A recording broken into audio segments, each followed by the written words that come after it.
Играешь в танки? Подписывайся на мой канал Индомита Вот и обязательно прожимай колокольчик. Здорово, танкисты, всем привет, с вами Серега, с вами Индомит. И сегодня у нас очередной обзор танков нашей любимой игры World of Tanks. Сегодня у нас на обзоре многими ранее любимый Буги.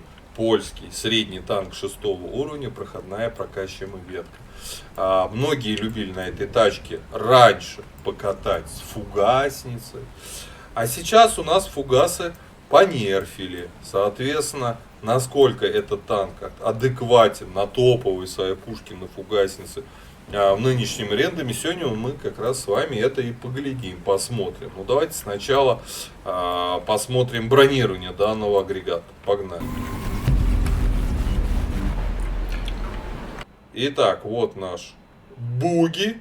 И давайте с НЛД начнем. 58 НЛД, центральная часть 80. ВЛД начинается с 90. 132 надгусеничные полки.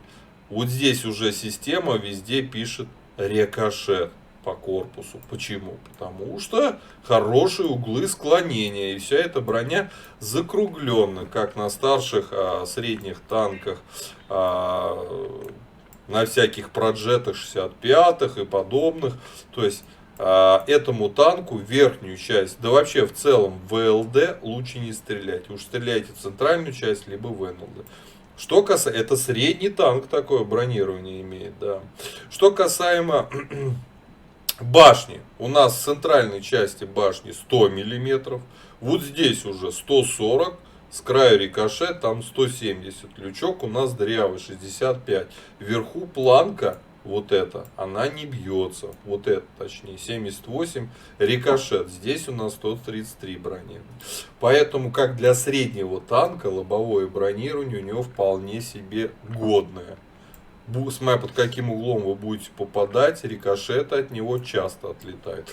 Боковое бронирование 40-43 надгусеничная полка. Может ли танковать? Конечно, может стать немножко для 6-го левела. Да, вот даже перекрутили, система пишет рикошет. Но через каток танк бьется. Вы это должны знать. И он подставляет свою щеку, но чуть-чуть левее уже рикошет. Но вот здесь, конечно, соточка. Ну, уже вот здесь опять рикошет. Короче, вот это рикошетная тварь. Вот. А если будет вот так как-нибудь выезжать, там что-то там, ну, короче, ребята, вот такое бронирование. Погнали вам.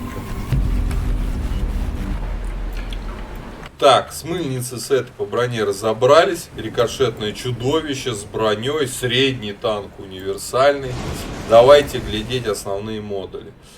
Начинаете вы на пушечке обычный, 135 альфа, 135 пробитие основным, 175 голдой, заряжается чуть больше 4 секунд, все круто и точность, и время сведения, все здорово.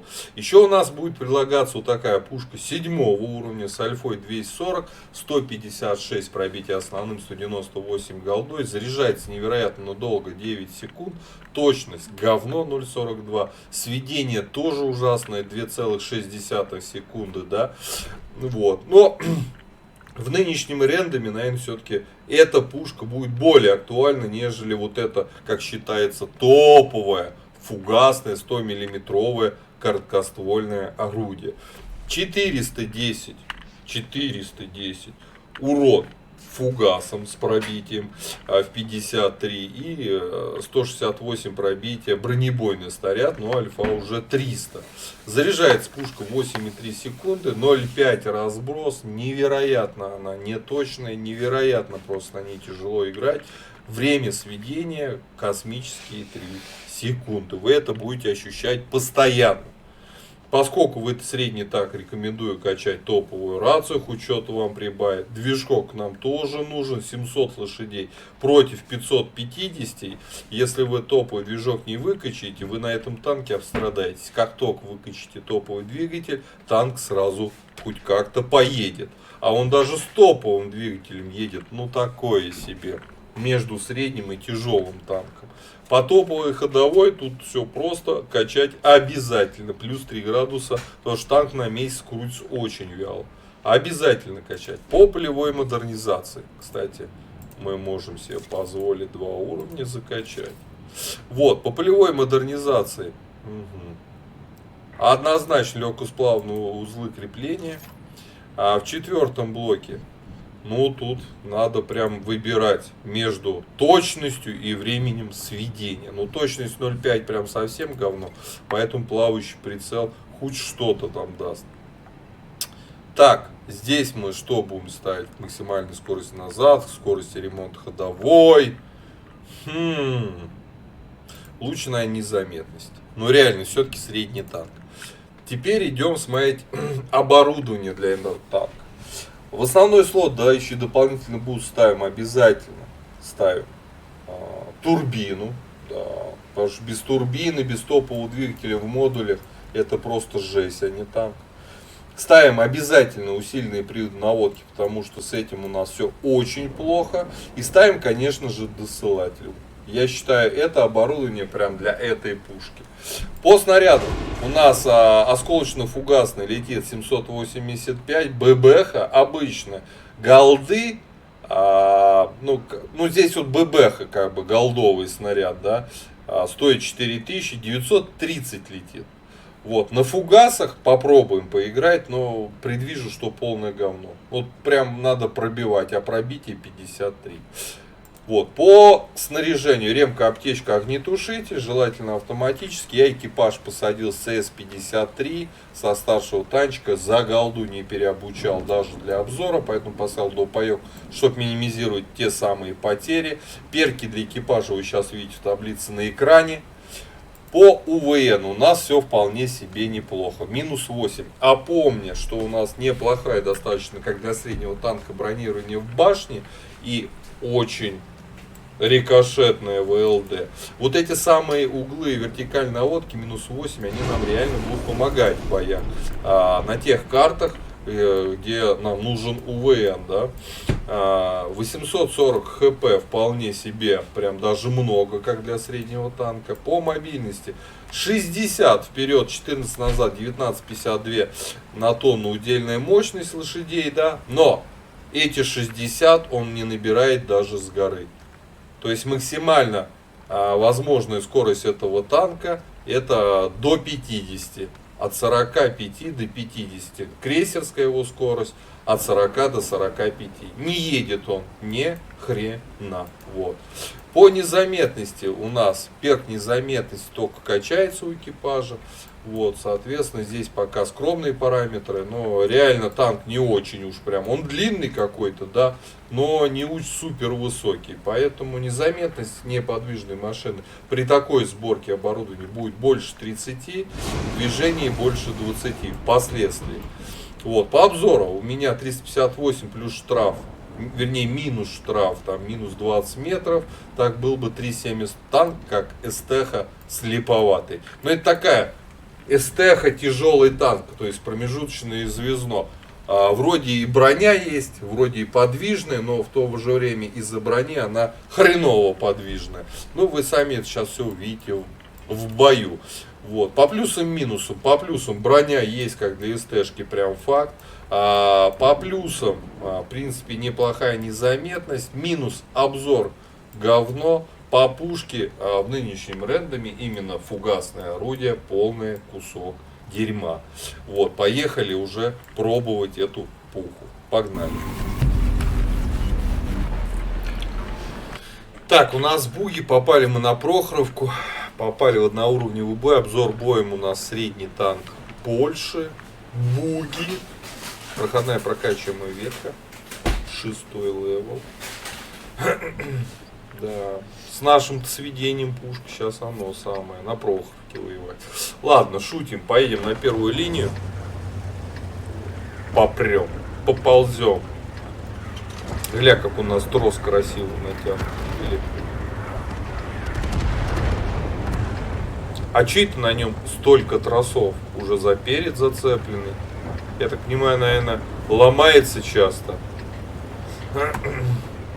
Так, смотрим сначала подвижность. Так. Ну такое.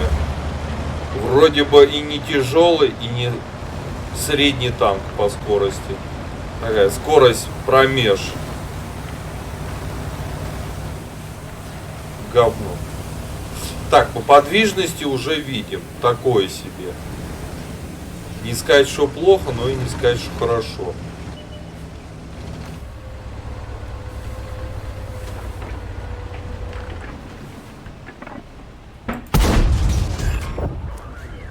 Попадание у нас.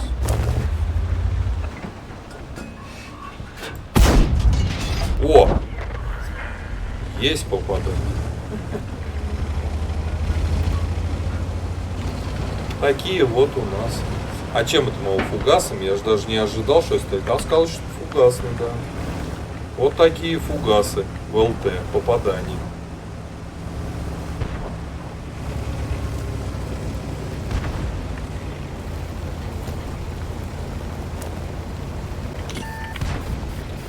Здрасте.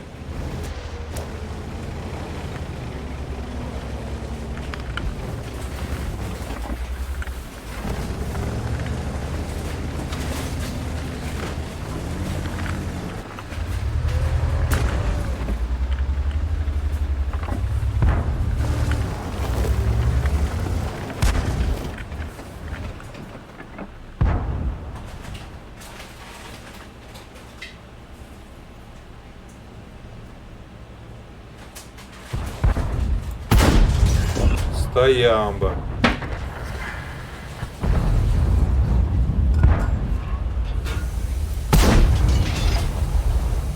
Не попали.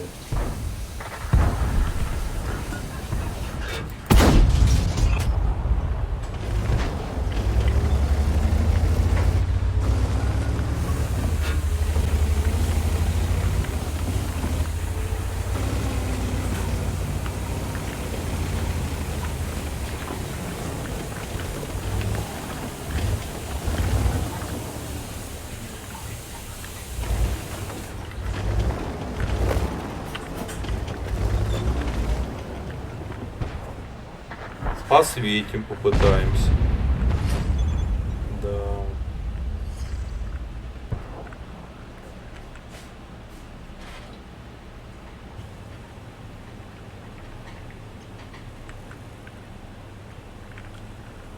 Но если стрелять, надо будет отъезжать.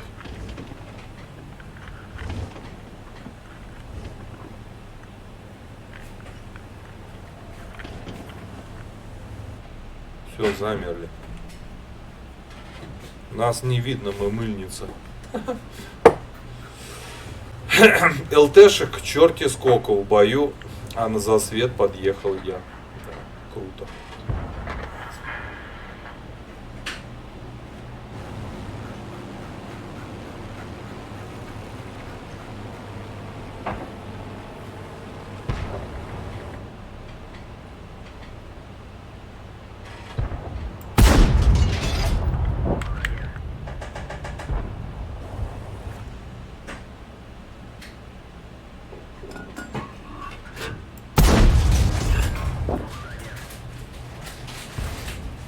Попадания. У нас одни попадания сегодня.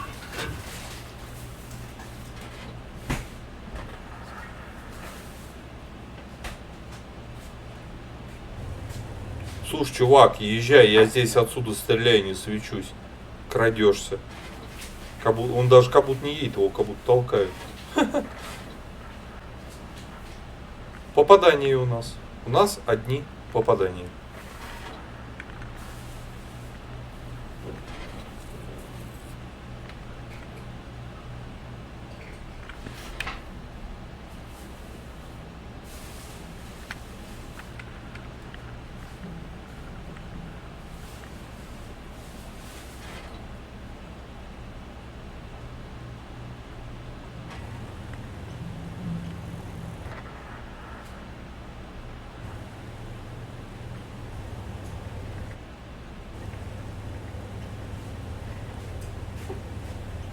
Да ё-моё, ну реально крадутся. ПТХ уж вперед пошла, ЛТХ не может.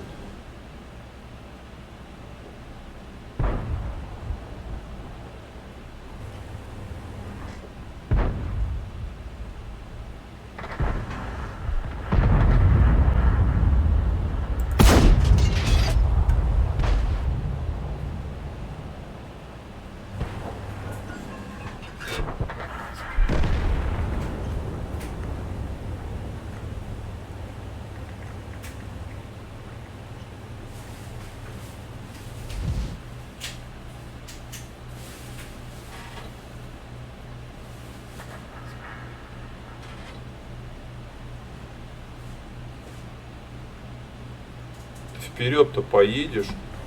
Чудо в перьях.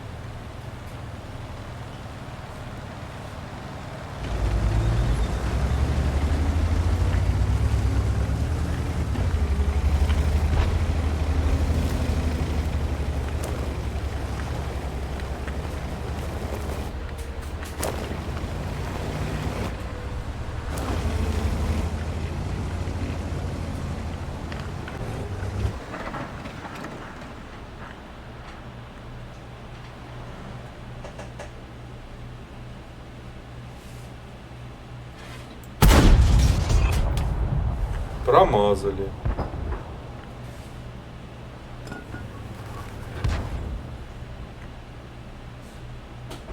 Ну и где у них Ахиллес, интересно?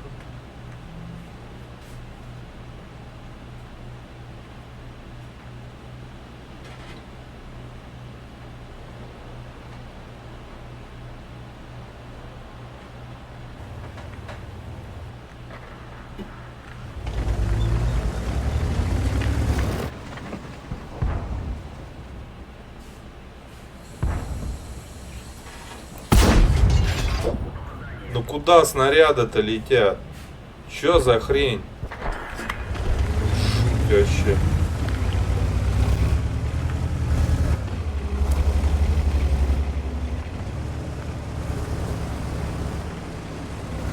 Да, вот это короткоствольное орудие. Попадание в гусеницу, ну, куда угодно, только не в танк. Многочасовое сведение орудия.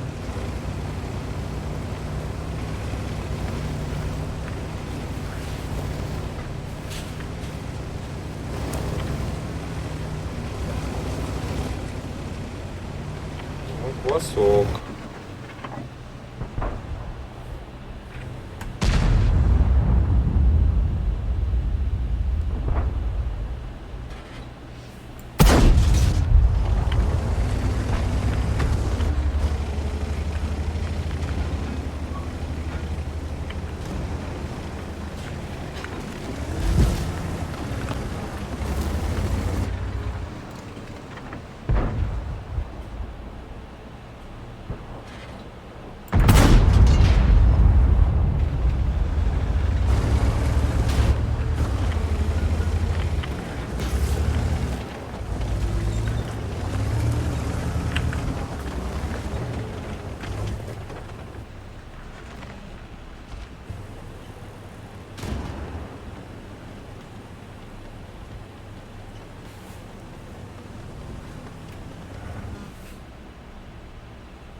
Наконец-то что-то начал попадать.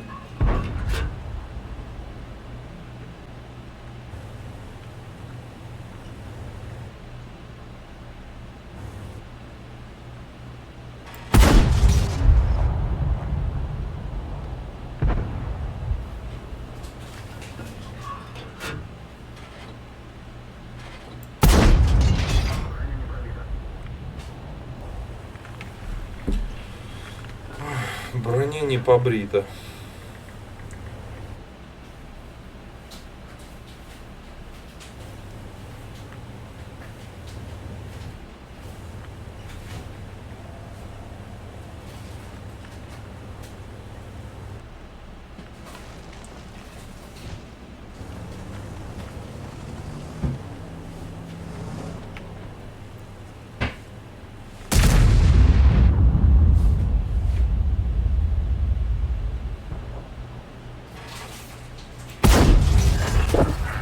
В ангар. Есть полтораху. Дали. У-у-у! Из нашей кривой пушки.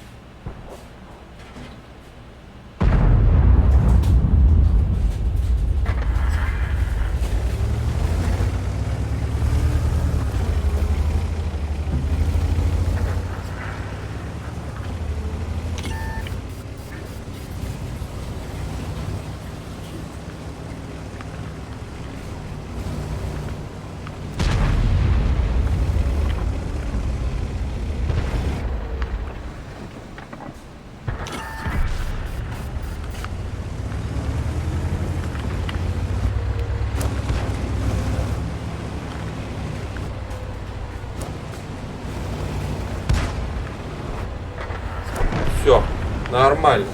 Ну ладно, сумма дали 1500. Конечно, это не ах как много, но для этой пушки с ее сведением и точностью это даже неплохой результат, я бы сказал. Хотя шансов настрелять в этом бою было, наверное, около 2000 точно.